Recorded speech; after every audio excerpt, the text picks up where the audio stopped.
apo Jesu anobuya kutora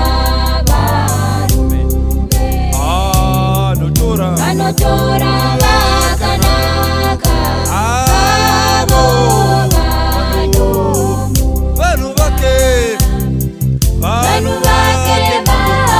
vachene vasina zvitema vanoenda kudenga kogara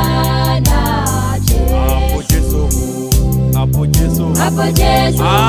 anouya kutora vakadzi anotora vakanaka avo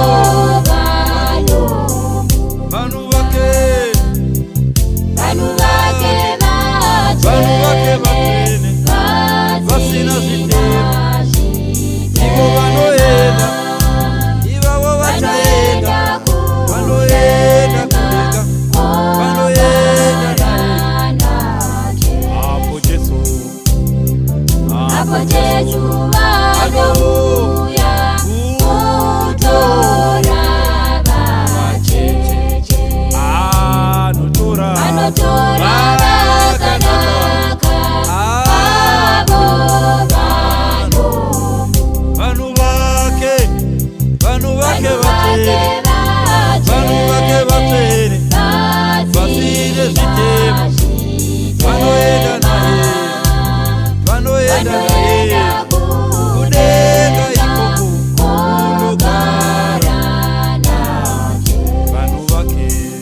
vanhu vake pasi pano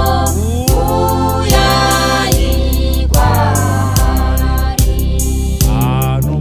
anomuda zviro kwazvo kerudo vanhu vake vachene vasine zvitema ivo vanoenda